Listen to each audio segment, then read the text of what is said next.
Right, so Glenn Gordan, thank you so much for coming up. Thank you so much for having me. Mir, you said that you haven't done a podcast clean. Is that right? But you've been on one recently. Yeah. So when I was talking to you, this was before that last podcast.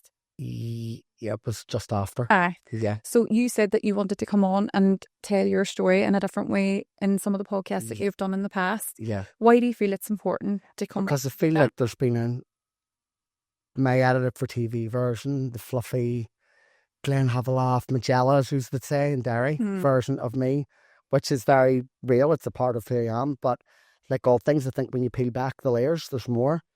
And I just feel it's very, very important in the world that we live in to let people know who I really am as a person.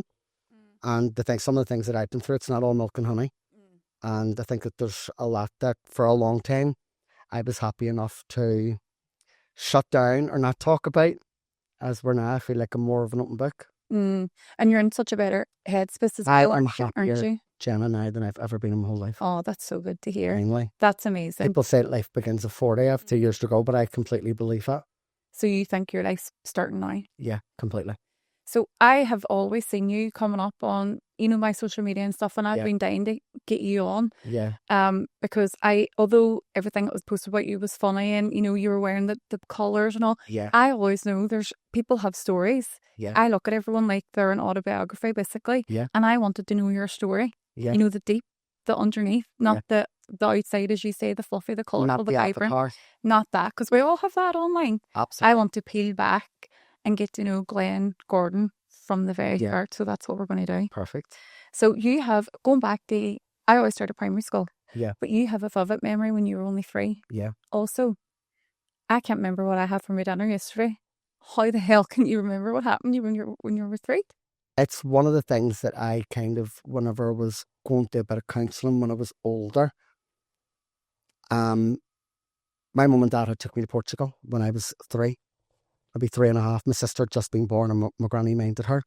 And my parents obviously very, very young when they had me, but I got lost on a beach in Portugal and I came back about an hour or 2 later with a policeman and a cut on my hand. Right. Now I laugh about it now and I go, well, your mummy's right, Glenn, you were always tuned in, you were always very smart, you'll always come back no matter what life throws at you. But I think that was my very first experience with trauma, and I think for a long time it manifested in my life as feeling abandonment, especially later on in life. So you felt that they weren't keeping a proper eye on you? They were able to leave? They were young. Yeah. They were very young, but I just feel like me being at that age, that traumatised me, and it was the type of thing that was never really spoke about. Okay. I know if I've spoke to mummy and daddy about it now, they'd well up with guilt. And, yes. And we have a great relationship now, we really do. But for a long time, I think that's the first indication of trauma I can remember. So you don't know where you went for that, or do you remember? I just remember being lost and crying. Oh, God. And coming back with a policeman. And so that triggered the abandonment issues for you I through think your life? it's when the start of the problems maybe started. Okay. Yeah. So your parents were quite young, you were saying? Yeah. Were you raised by them or? I was raised by my mummy and my daddy. And your grandparents? My grandparents too played a significant role in my life. They were only 40, nearly my age, just a bit older than me now when I was born. Right, okay. So I kind of had nanny and granda and granny and granda. So you did have a lot of support from them? Well, mummy and daddy, mum went back to work not long after she had me, and my granny reminded me. And then as I got a bit older as well, I lived with my other nanny and granda for a wee while. Right, okay. But I kind of got that wise energy off my grandparents. Yes. Yeah. I look at mummy and daddy now and I kind of relate to them a lot, like age-wise, and kind of like they're my children now. Well, they were in their very early 20s. I think mummy was 20. Okay, when she had you. Young then. Yeah. So, starting now then, back into where I would normally start as primary school. Yeah. You said that you were disruptive. Very disruptive. Why do you think that was? I think that I couldn't concentrate. I thought being disruptive, I remember just being very funny. I used to think everything was very funny. And I was always very curious as well. And I think I asked the wrong sort of questions and was very disruptive. Right. Rather than being able to concentrate. So you just want to make people laugh, like the class clown, more or less? Yeah. Mm-hmm. You also mentioned around your younger years you became aware that you were more feminine than masculine. Absolutely. Absolutely. I had a doll named, a Cabbage Patch doll actually, that belonged to my Aunt Samantha. She was only 11 when I was born. So when I went to my nanny's, I had a Cabbage Patch doll called Shirley Temple. No way. And that's what I called her, Shirley Temple. And I used to play with prams and dolls and things. There's photographs of me and my nanny's playing with prams and dolls. So from quite a young age, you knew what you were. Oh, I had my Granny Agnes's high heels on in her kitchen playing shop with all her like laundry, like washing baskets and everything. Playing shop. Usually when that would have happened, maybe back then, the family would have been like, don't do that. You can't do that. Don't put the heels on. What was your family's response? Well, my granny absolutely let me, and my nanny let me. And my mum kind of did too, but my daddy didn't really understand it for a long time, which I completely understand. You know, it took me a long time to realise that he was just afraid. But my granny used to let me run amok. Aye. So you could do all that free in her home then? Yep. So around 9 years old, you were prescribed a medication? Ritalin. That was to calm you down? That was to make me calm me down, and make me concentrate in school, which I'll be honest, I don't feel like it made me concentrate at all. Like, it certainly didn't help me in any academic sense. Okay. My problems continued right on into secondary school. Now I am medicated now as an adult, and I couldn't be about my medication, but it's a different type of medication. Right, okay. So when you were only 9, were you given a diagnosis of anything? Or I just given was diagnosed by an American doctor called Dr. Larry Martell in the Ulster Hospital, and I had to go for appointment after appointment after appointment. And I can remember him saying, like, you know, it's okay, you can still punish your son, and, you know, he's not exempt from things and you have to treat him normal, but the likelihood is he'll be dead or in jail by the time he's 18. Oh my God. So there was no diagnosis, just that you'd either be dead I was diagnosed with ADHD, but it took a wee while. What age? It wasn't instant. Well, I was 9 or 10, but it wasn't instant. I remember I had to keep going for appointments and appointments till he could figure out it's ADHD. So you were put on medication, but it never done anything academically for you then? Truthfully, I feel like it made me aware of stimulants, which then became a problem later on. Which we'll get into as well. Yeah. Because we're moving into... But it definitely didn't help me. I mean, I remember feeling like a zombie when I took it. I think that is the and name. Really embarrassed as well. I had to go and get it at lunchtime.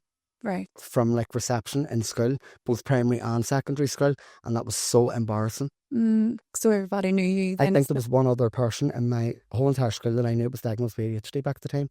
There was no one even diagnosed with autism or anything like that. Now you see it a lot, like spectrum, obviously neurodiversity, neurospicy as people call it, but there was none of that back then at all. And I was still punished just as much as what I didn't get any extra help. Okay.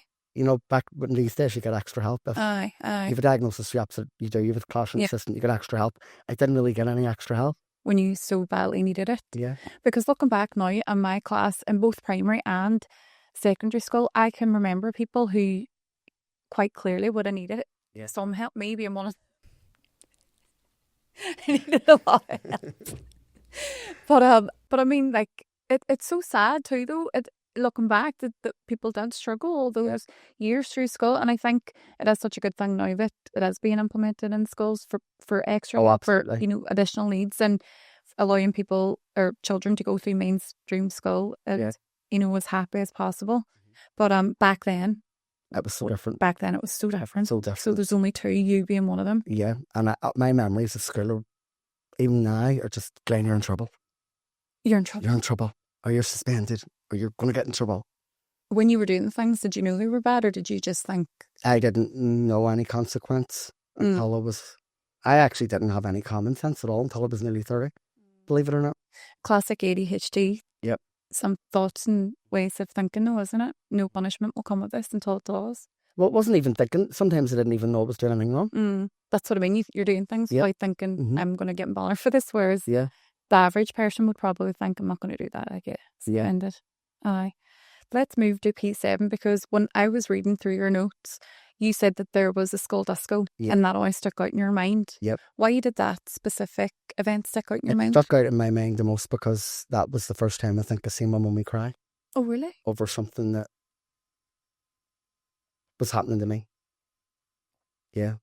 She cried more than I did. At the school disco? Yep.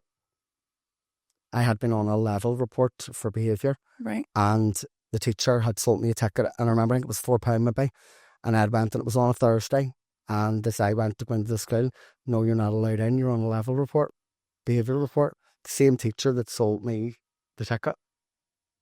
So what happened? They didn't let me in. That's so sad, especially Yeah, for I'm him. not I'm let- trying to think if it was my son. Yep, they I'd didn't be let me in. devastated.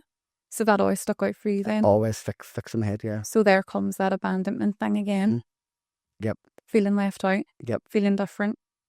I was devastated at the time. I was absolutely devastated. I wanted to go so much. And if I had known, but then again, concentration, maybe I wasn't listening. Mm. You know, if you were on a behavioural report, you weren't allowed to go. But then again, why was I sold the ticket? Aye. And no exceptions were made either. That's so sad. That is so sad that it's It something was that you think at the about time. still.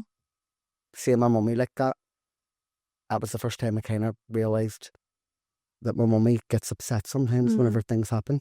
Mm. She was upset for me. Aye, that is sad. Mm-hmm.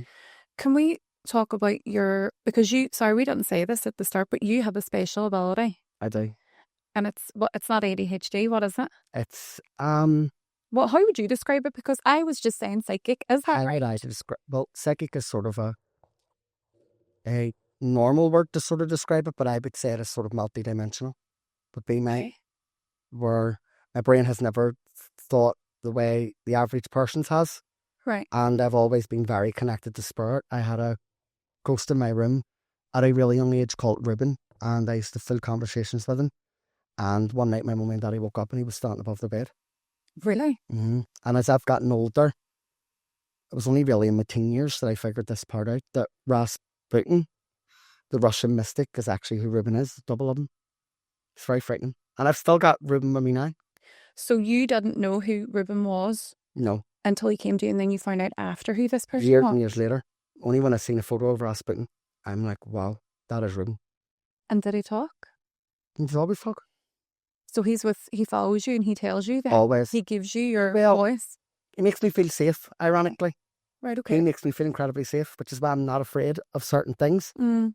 Because I just think he's the boogeyman. He's there anyway. And you said that he's quite horrifying? He's actually really not. But for a young boy, I think whenever we moved in, we always used to speak about it. I always just like to say to my parents, do you remember Ruben? When you were young, we used to talk about ghost stories. Do you remember Ruben? And Mummy was like, yes, we remember Ruben and all. And it used to scare me then. Mm. But as I've gotten older, I'm very thankful. Okay. Because Rasputin was a legend. Tell me a wee bit more about him as a person. He actually caused the revolution in Russia. He did. The Bolsheviks. Right. He healed the wee boy. The wee boy was a haemophiliac. And Rasputin was a drunken mystic. Okay. He's very close to the Queen. And he used to come and heal the wee boy. Like the wee boy would have been hemorrhaging and he came and healed him. And the public didn't really like it. They were saying that he was having an affair with the Queen.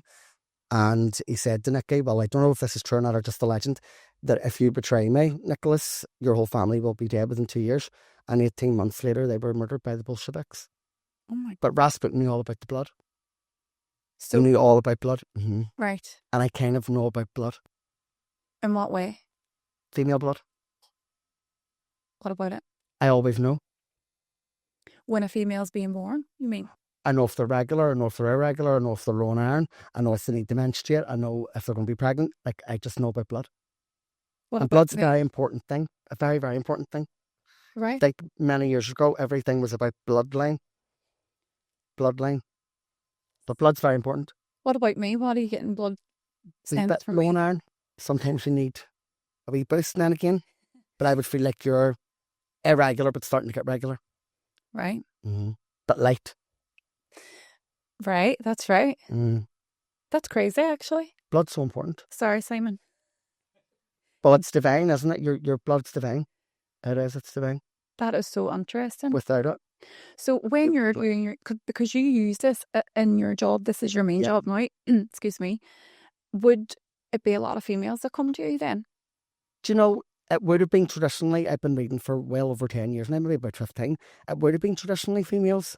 But there are men that get readings now too, and right. I just think it's it was traditionally a lot more female thing. Like I remember growing up, my mummy used to go and see fortune tellers and sort of my nanny, and the men in the family just never really listened to it at all. You know, What about anyone else in your family? Is anyone else in your family really in tune? Or all my females. oh, are they? Yeah, they would say they're not, but they are. And I you, keep you're trying to actively push my mummy to like start doing readings a wee bit, and she keeps going, I don't know if I get strong enough. And I'm like, yeah, it is. if she's strong enough.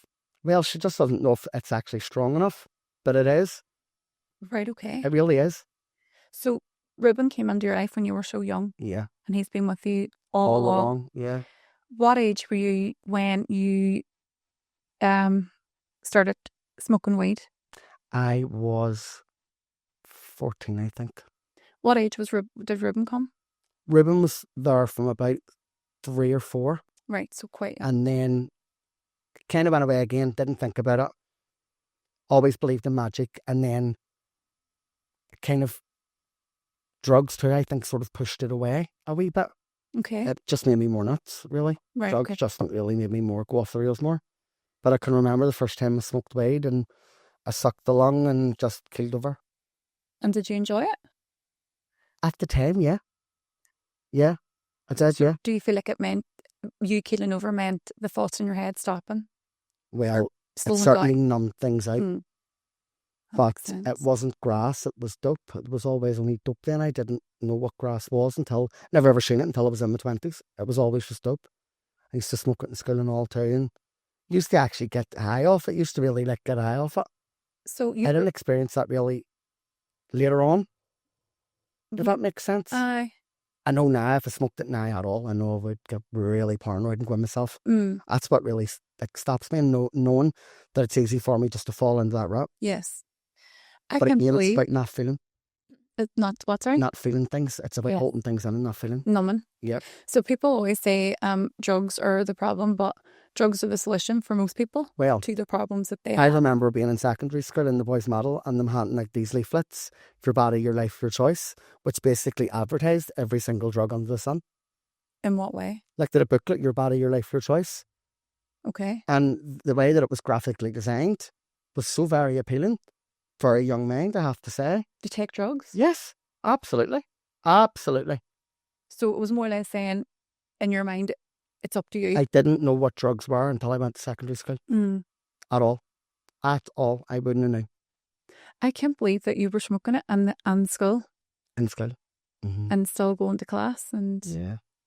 I was going to say studying, but were you studying? Well, I always had an interest in geography, but not much else. And I mean, I remember absorbing quite a lot in school. Right. I'm quite intelligent, but I'm not, I feel like, I wish I could go back some days and I would go to university, but study something that I really, really, really love. Which you can still do. Which I might still do. Because you're still young. Yeah, well, I'm middle-aged. No, I think you're still young. Everyone's young. Yeah. Until you're not. Well, I do think about it sometimes. I think you should. Why not? Yeah, I think about maybe law, and then I think about maybe medicine, and I think about maybe psychology. I'm just not sure. Oh, well, you need to discover what you want to do. Yeah. I have any interest, like I have a degree in psychology. It's there, but it's literally just there. I've never used it. You never use. It's 16 grand for that certificate. Well, maybe you're using it a wee bit now. I'm able to use it a wee bit now. Yeah. But at the time, I was very lucky. I didn't know what to do. Nursing, psychology. I didn't know. What? I absolutely didn't know at all, and I didn't know I was going to be a psychic. To me, that was something that was, although I believed in it, I had cards. My nanny gave me cards when I was like 11 or 12. Right. I really believed in it, even though I didn't know how to use them. The idea of a psychic was Mystic Meg or Russell Grant. It was something that was almost ha-ha. I didn't know it was something that was actually quite serious. Right, okay. So, because back in the day, we would have looked at it as a joke, as like... Well, it was a very real thing. My parents, my mummy, my nanny and all would have went and seen all different psychics and things. But I just never ever had that idea that, Glenn, this is what you're going to be. Okay. You know, had I known, I would have really been ahead of the game. I would have been doing it, really, since I was 11 or 12. I would have. Was Ruben ever telling you things about, like, what you could do, or... Ruben's tried to warn me about things and I didn't listen. And he doesn't necessarily come through and say things as in a mirror. I would have had that before, but ironically, about 6 months ago, I said, you know what, I'm going to work harder if you stop the voices. Mm. So now it's impressions. I get impressions a lot. Now, I had went to Valencia in October, and the weirdest thing happened. I went to the aquarium, and the sea life kept coming towards me, even octopuses and all. And then see, when I seen the dolphins, I cried. I cried. Octopus. They were talking to me, and they're still talking to me now. Right. And I can't what even was them? explain it. And like sonar, like frequency language, Like a feeling. like a feeling, a very strong feeling. And they thanked me for coming. And I think I kind of asked their permission for some things. Was it okay? And they said absolutely. Okay. It was really, really weird experience, and I cried really hard, not because it was sad, but because I felt something that I can't even explain it. It was an impression that I got that was so strong, and it's still with me now. I was thinking about this on the way down. Right. Those dolphins are telling me to do this, and they're like, So just for me to understand, you said that they're not speaking to you. It's a feeling. So how do you get the feeling? they're speaking, but not in a. It's impressions. It would be Right. impressions. That's the only way. Right. Really telepathic. They're incredibly telepathic. Okay. Dolphins are. We All of get nature that. is incredibly telepathic. Mm. So would you get like feelings from, nature? Yeah. Not just animals, so Yep. just plants and things like that as well. So everything really. Yep, but the dolphins is the first time I've heard something so divine. Right. I can't even put it into words. What about? Dolphins know things about humans that nobody knows. Mm. And it's weird because I'd said to my friend, I got so emotional with them dolphins. I don't know what it was. It made me really emotional. I cried. It was just this overwhelming feeling. And he says sometimes they call the other dolphins, and then the dolphins come to the beach. So they can all talk to each other no matter where they are. So you got that instant feeling. I see you well enough a wee bit talking It's about it. getting goosebumps even talking about it.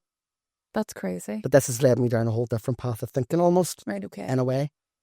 Very interested in a pseudoscience called radionics, And what is that? which is where you use radio waves, scalar waves, tachyon waves to bring about. There's things called wishing machines. This is what they would be called, wishing machines. Right. But frequencies are everything. Everything's frequency. Everything is frequency. I do read that, but I've never met anyone who actually puts it into practice like you. Yeah. Well, I've been incredibly interested in it for about 10 years now.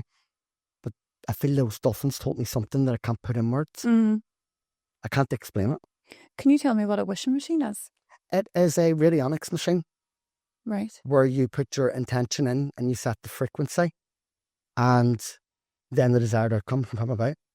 So is that kind of like manifesting only without the machine? Yes. Right. Now, there has been some studies that I have researched where they have, say, infused water and charged it up as such, and then fed it to crops, and the crops have had like a 300% growth.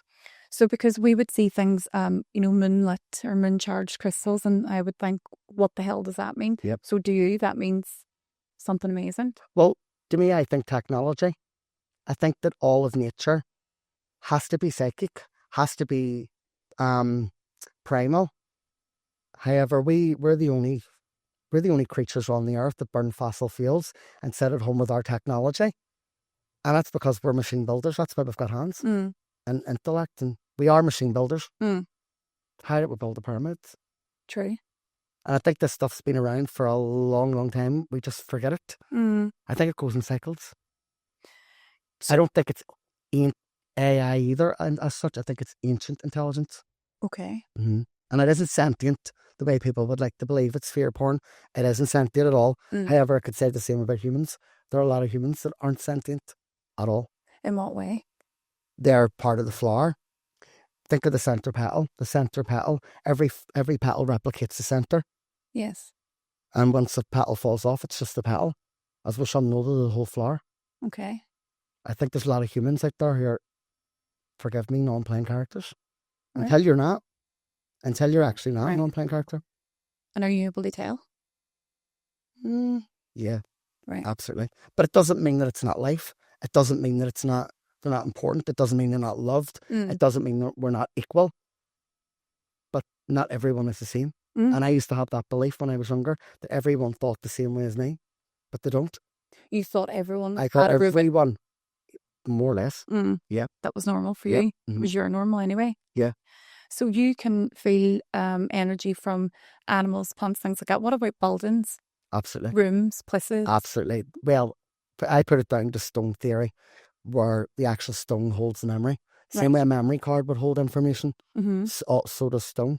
Okay. A lot of places I've went to, Blackstaff Mill's one of them, and I get that eerie feeling, but there's nothing really there. I'm like, come on, nothing really there. It's almost like on a loop.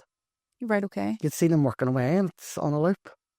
Because I was going to ask you, do you feel anything about on here? But I don't want you to answer that because I've been here working quite late on my own. But I think there's a lot of magic happens in here. So I think if they are here, they're absolutely orchestrating these frequencies in those three eyes. Right. Because the camera's an eye. And it's about light and What about exposure. downstairs? Did you come through the warehouse? Well, in the bathroom, I felt... Glenn, what? You have to tell me now. I don't feel like it necessarily was bad, but I just didn't feel...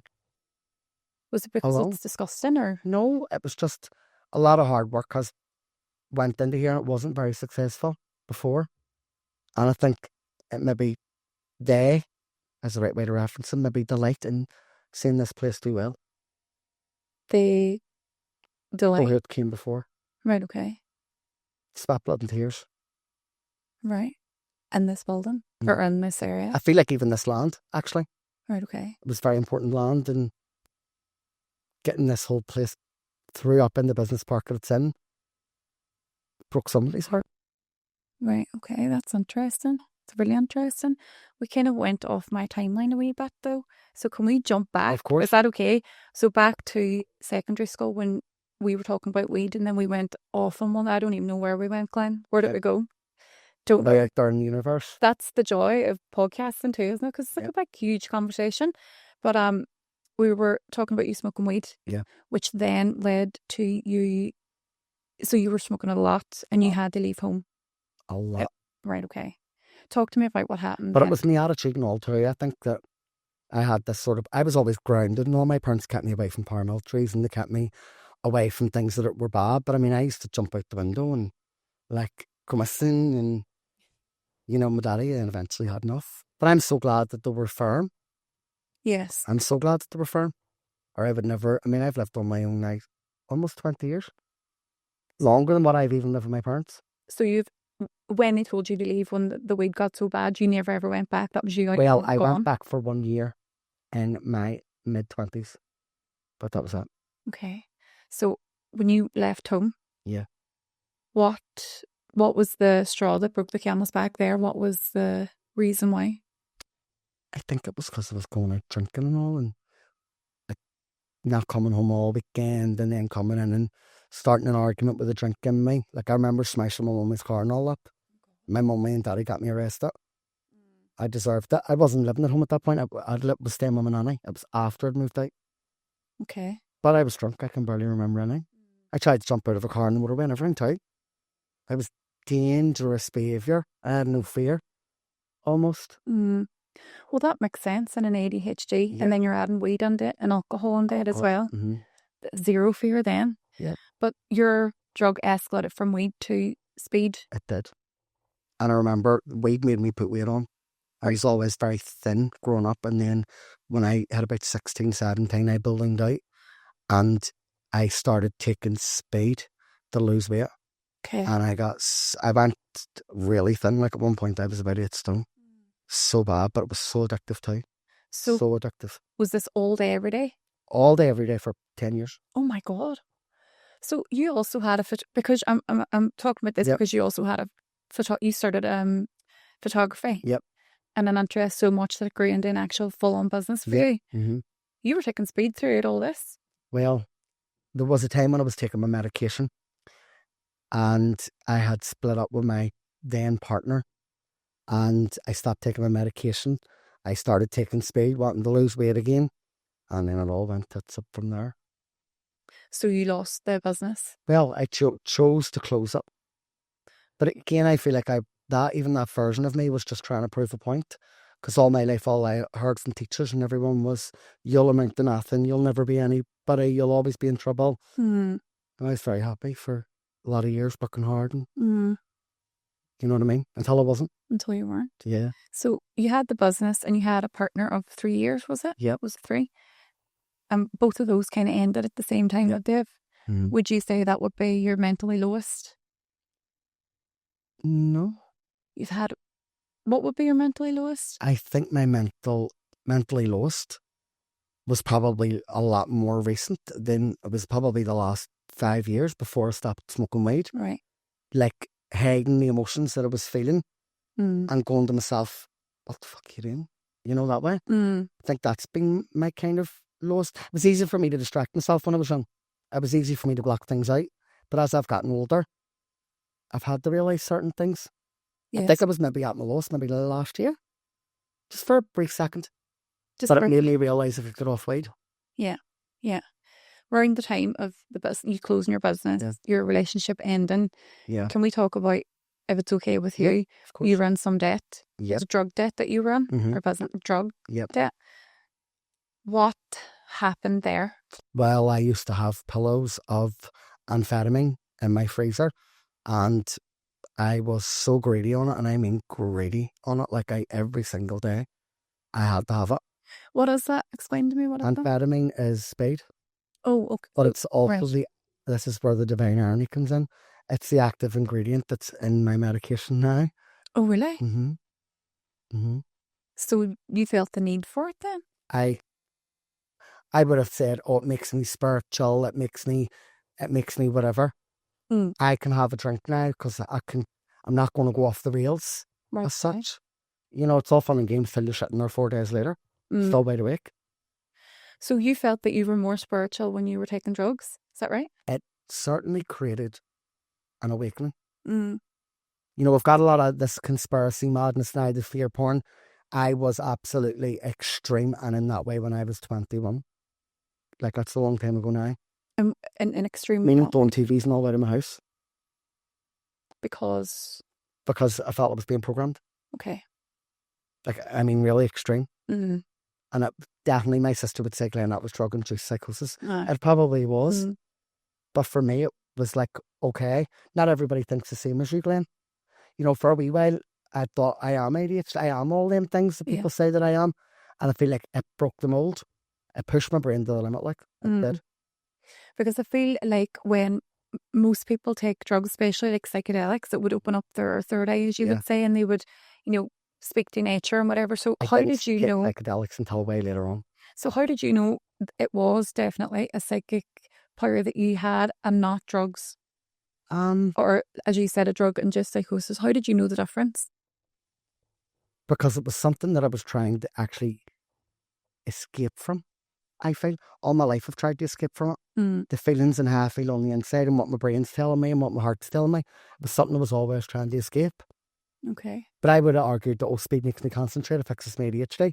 Then I argued, sure, weed makes me concentrate, helps me ADHD. And it's bullshit. Absolute bullshit. I don't need any drug to be has-caked. But for a long time I was masking how I was feeling on the inside. Okay. Makes sense. Yeah. So the drug debt then that you owed, what happened then as a result of that? Were you in trouble for that? I was in trouble. I owed a wee bit of money. Not an awful lot, but a couple of grand. And the pressure was on. And it was a very lonely time in my life. Maybe it was the lowest point in my life, actually. That I can say that was a really tough time when I look back. I owed out all this money, and the next door neighbour was a wee old lady. And she blocked me in one day. And that led to a conversation. And she invited me into her house. And that wee woman gave me purpose and answered a very important question that was in my brain at that time. And the question was, why does mankind need womankind? Because I had spent a lot of years on my own, not needing anybody, not being around anybody.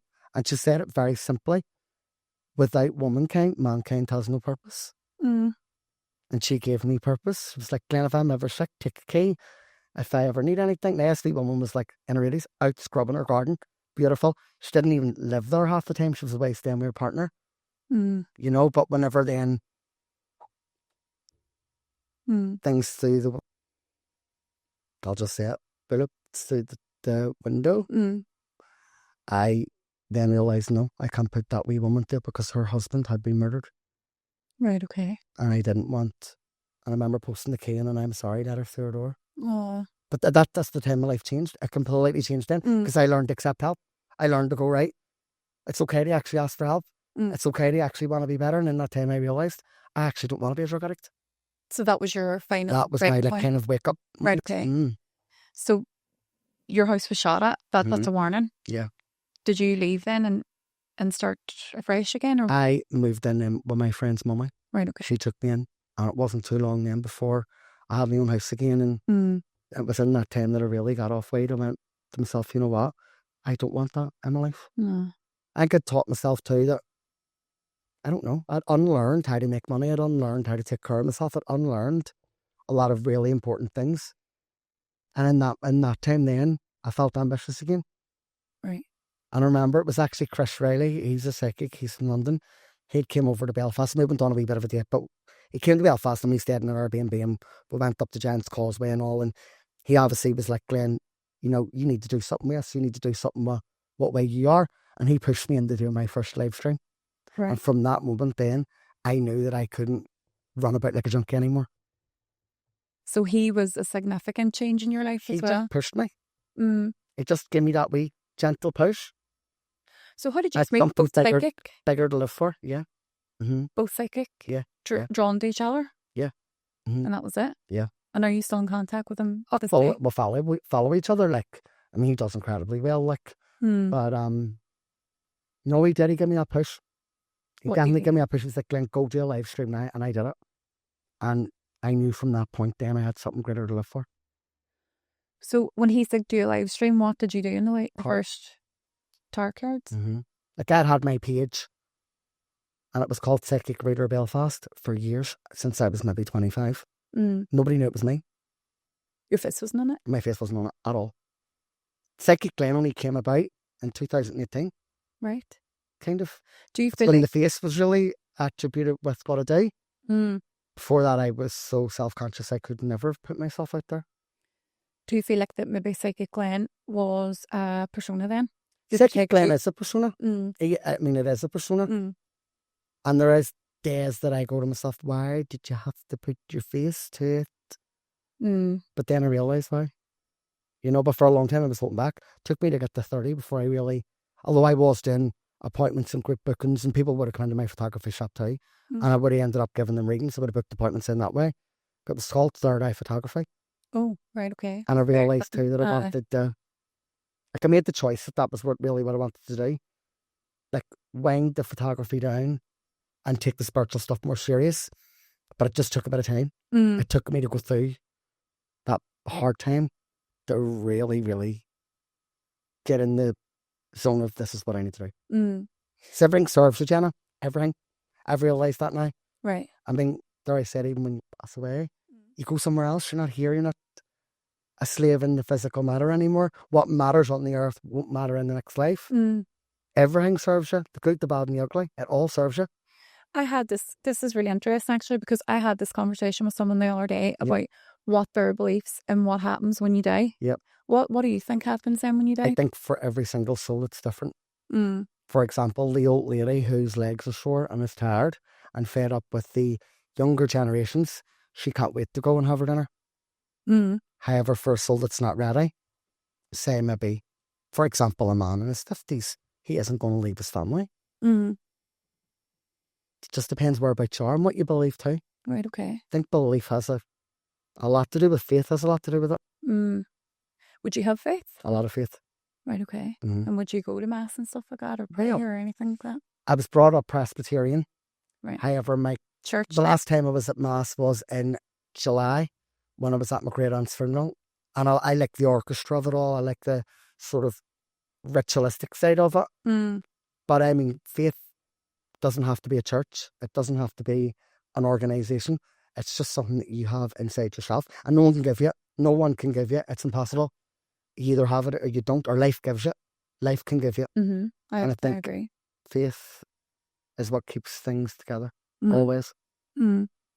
So do you think that you found your faith when you were at your lowest? 1,000,000%. I think most I was batshit crazy, but it made so much sense. There was nothing I couldn't understand. There is nothing I can't understand, actually. I don't think. But it was just all like full throttle then. see when you see the clips of yourself on social media, Yep. taken from an hour-long podcast, and it's something you saying something like really out there to the average person, and then people say, "Oh, he's just crazy. He's fucking mad." Like, how do you feel? How does that make you feel deep down? Truthfully, I am glad that their awareness sees that, because I think that everything in life is layered, and I've done very well up to this point to shoot myself in a very humorous way. And I kind of cringe when I see myself on anything, even things that I've posted. I cringe. It's just like, right, Glenn, why? But again, it is what it is. We spoke about this briefly off camera. It is hard when you have to put yourself out there on social media. Yeah. But it is kind of like an advertising thing. And if you own a business, or if you own any type of product, or a service in your case, you have to put your face out there, and it's so annoying. And it can be so, like me and you, our private lives are very private. Yeah. You follow me in my private Instagram. I think I have 300 friends on there. Well, I don't always believe too in ramming my beliefs down other people's throats. I'm not here to tell you what I do. You'll either feel it. I mean, not you, but like on a podcast, I'm not here to actually tell you this is what you have to believe. But really, rather, if you're interested and you're curious. However, I've had many opportunities to change career, and I absolutely love what I do. I love what I do, and it's took me a wee while to realise that. So what you do then is, can you speak to the dead? Yeah. However, it's not something that I choose to. I don't call them. I don't necessarily disturb them. However, if they want to come through, they will. And a lot of time they do. But I'm a firm believer in letting sleeping dogs lie. I feel like I need to help life more. I like the life stuff more. I love mediumship. I do. And I sat in circle for years and really pushed. And that got me like on my feet and trusting myself and made my confidence grow. But the real joy is in like predicting, saying something to somebody, and then coming back to you years later and going, Glenn, everything you said, bang. That gives me goosebumps. Because again, nothing can fix grief. True. And that's something else I think about a lot too, is like if I do, someone is really grieving and I do mediumship for them and it does come through, I'll only ever do that once. Okay. Once, and that's it. Because I just find that we're masking grief sometimes by going to mediums. It's my job really to connect the person with, I do that a lot. With? Like say your love, I would connect you with your loved one. So you wouldn't need a medium. Right, okay. Well, you know it's right there. Okay. But I think sometimes if you go and you're looking for answers and you're not getting them, you need to let grief play its part. You do. Yeah, absolutely. Because I think grief's so important. That is so important but to I don't hear, like. because when someone dies, straight away they'll be like, why don't we go see a psychic? And people are like, oh no, it's only been 3 months or so, wouldn't have entered into heaven. And you're hearing all this like confusing information, like what is. So in your experience, you would much rather not do that. Well, I do it. I'm probably one of the best that there is. We've blown my own trumpet. No, you blow your trumpet, but you're good at it. At the same time, I don't like advertising it in that way where I'm harvesting people's grief. In fact, the opposite. The complete opposite. You mean monetizing on the grief? Yeah. I just don't feel like that's I've never felt very comfortable kind of doing that. That makes sense. I remember going to a psychic about 15 years ago, and I can't remember most of it, but I do remember she said, you're going to have a baby boy and he's going to be born with jet black spiky hair. Yeah. And I was like, oh my God, that's really weird. But when my son was born, he was Ireland's hairiest baby because he had so much black hair. Isn't that mad? Yeah. And I remember writing it down at the time. I was only really young. I was like, I'm not having children. I don't know what she's on about. Yep. But she was like, now he's coming. And she said a few other things that have only recently made sense. Yep. And I'm thinking, I do believe in it now. Whereas back then I was so young, I was like, that's not true. It was a laugh. Fortune telling too. I know a lot of mediums and they're fantastic, but all I see is them talking to the dead. They know nothing of life. They know nothing of the mechanics of how the universe works. I'm very interested in the mechanics. Very, very, very in my own personal time. Really interested in the mechanics of the universe. How and why. In what way? Why does life work and how does it work? Okay. Why are we really here? I just think it's ironic.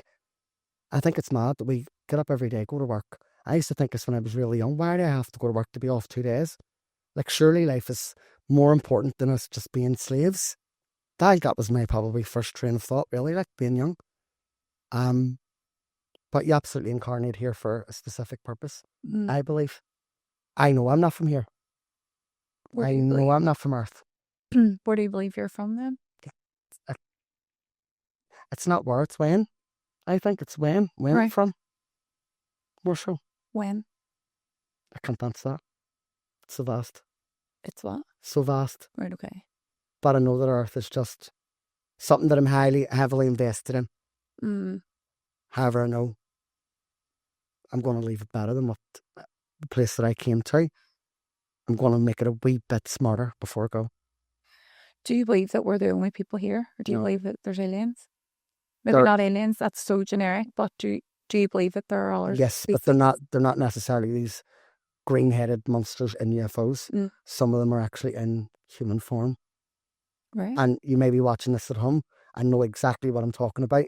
That I'll say it to you right now, you're in more than one place at once and you feel like you're more than one person at once. And while you may be sitting watching this right now, your brain and your consciousness is actually somewhere else in the universe. Right. Some people are aware of it and some people aren't.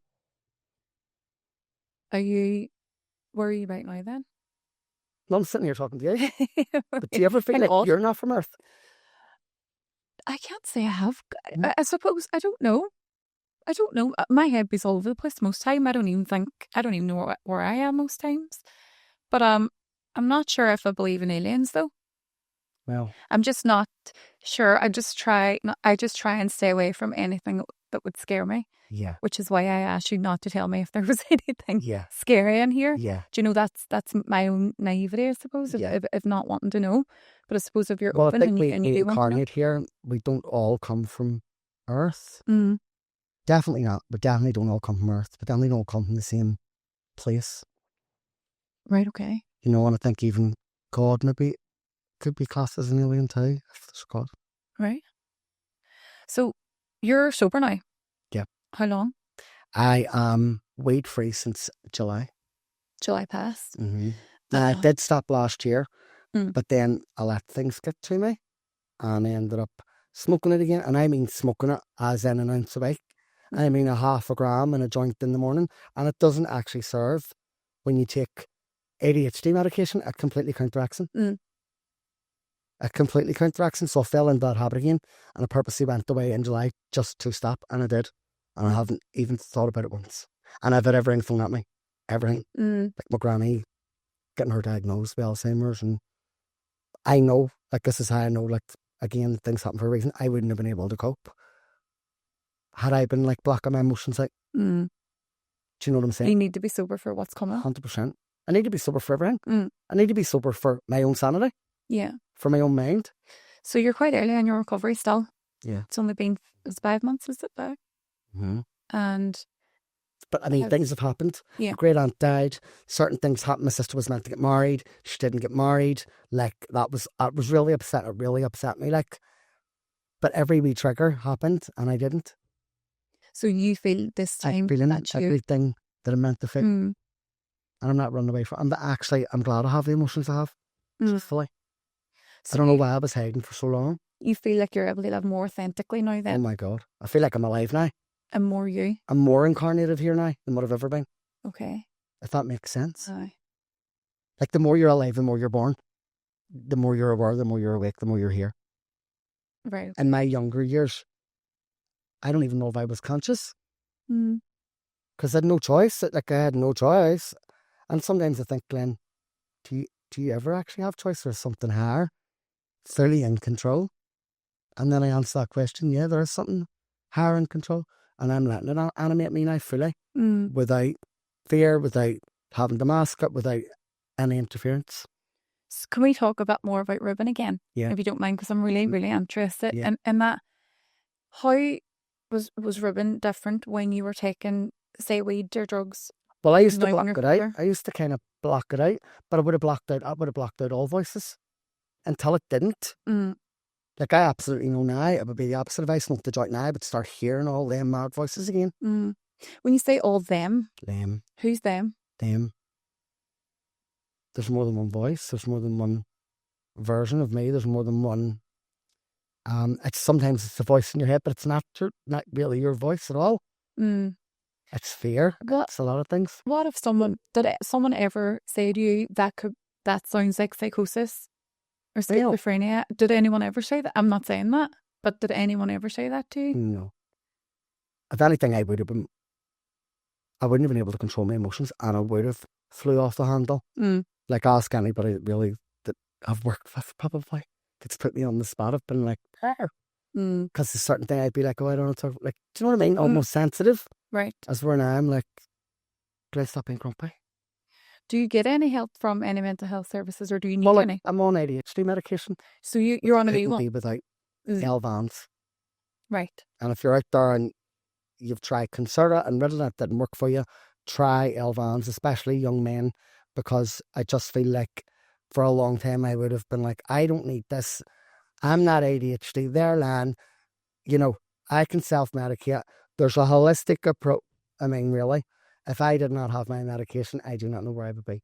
It's so dangerous that way of thinking that it can be cured, or, you know, I mean, it just is. I need my medication, but then I've been on them a long time, but the L-Vans really works. When did you change to the L-Van? I went on L-Vans when I was 31. Right, okay. And I've had it increase twice, from 20 to 40, now to 50. Maybe now you're feeling how well it works because you are sober as well. Yeah. Oh, completely. Like, that's what I mean. Grass completely counteracted it. Like, I wouldn't have got anything done. I wouldn't have had any drive. I wouldn't have had any focus. I'd have just barely got by. You know, it was actually like turning work away. No, I don't want to do it. No, I don't want to. As we're now, I'm working on the brain. That's good. Work is what takes me away from work is the name of drug, I think, in a way. Because no matter what way I'm feeling, or if I have a bad day, when I go and do my group bookings, I don't even think about me, and it brings me somewhere else. And I go, oh, I need that. It's like somebody stretching you right out. Getting out of your own head for a while. Oh my God. I love it. That is really a high for me. It is. And I've realised that now. I don't know why I was ever blocking it in the first place. Because you said you were scared of it.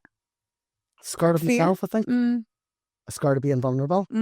Scared of being not what I wanted the world to see. Yeah.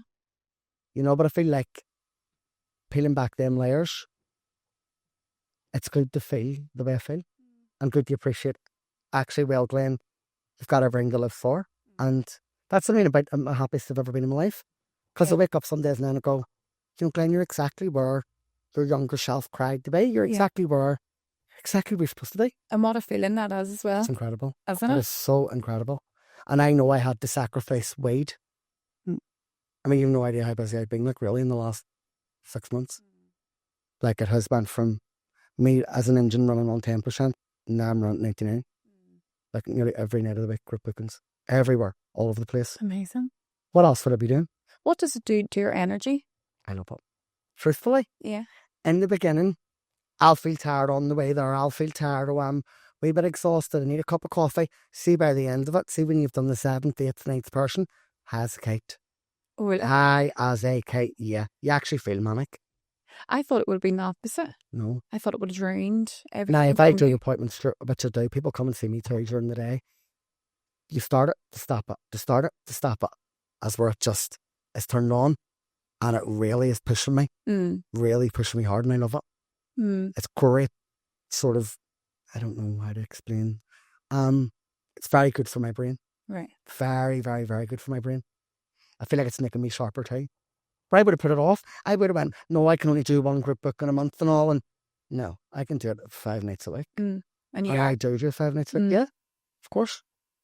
If you could go back into your past and change one thing, is there anything that you would change? I would have been kinder. Right. Is there a certain situation that you think of? To myself, to everyone else, to anything or anyone that got caught in the way of me being a bomb. I would have been kinder. I didn't realise also how much words can hurt. Right. That's my own accountability, how much words can actually hurt. They can cut deep. And I didn't always know that. when I was younger, I didn't always realise how powerful my words were. Mm. And if you could go back to your 16-year-old self, 16-year-old Glenn, what would you tell him? Oh, give him a good fucking shake. I'd give him a good... What would you tell him after physically assaulting yourself? Well, I think about this, you know. I had so many like things that I thought I needed and I wanted at that age. And it turns out I needed nothing of that sort.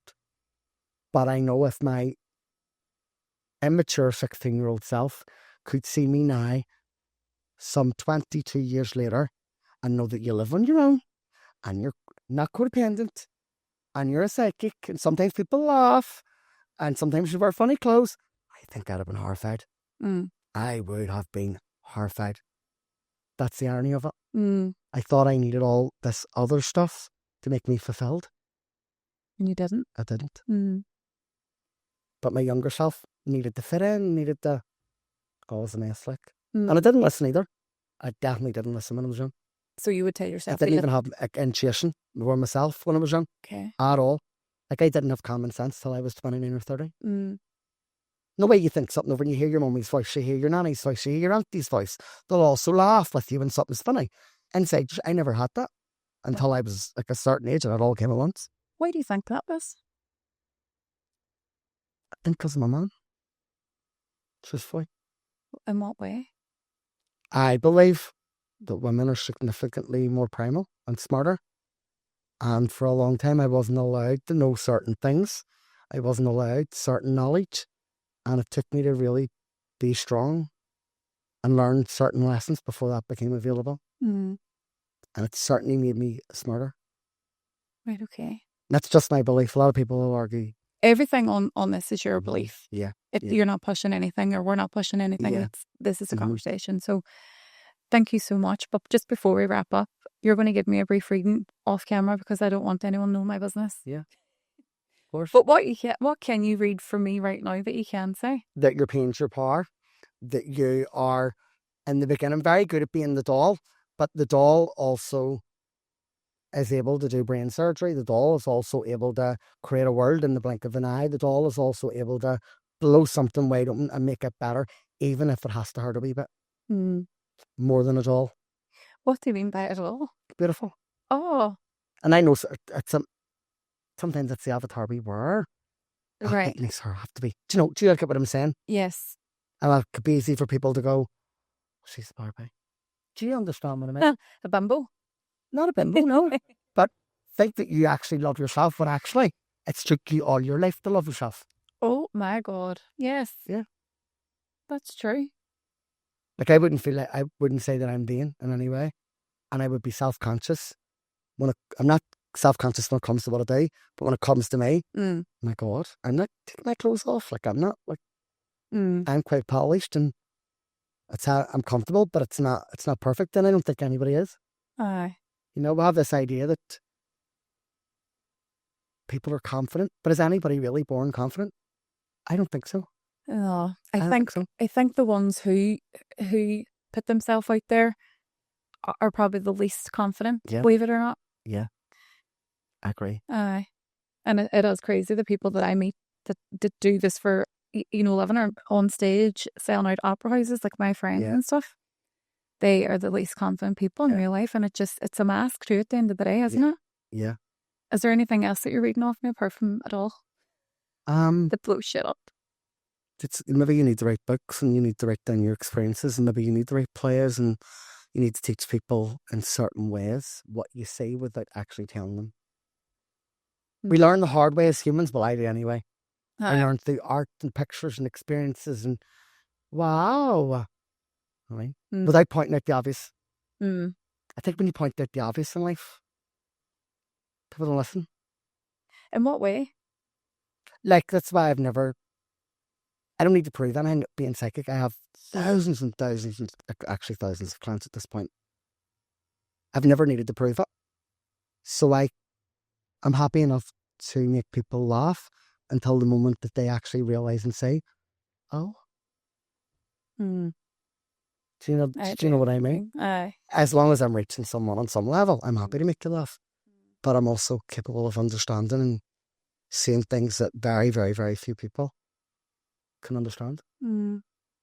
Glenn, thank you so much. Thank you for I having really me. enjoyed that. I did too. I'm could so talk glad to you you. all day. I'm glad that you answered my questions, because I was like, he might want to answer this, he might not. And then I felt like I asked a lot of in what way. 'Cause I want to understand. I love asking questions. I read people like books, and I just love knowing more as well. So thank you so much. I'm Thank sure you so much. people listening will love that as well, and get to know you on a deeper. Just on a deeper level. On a deeper, That's and that was the point of this podcast as well. So thank you so very much. Thank you so much for having me. Thank you. Thank you. And that's it. A wrap. I'm gonna have to buy you a clicker board, you know. A what? No thingy. Simon, I have a clipper board.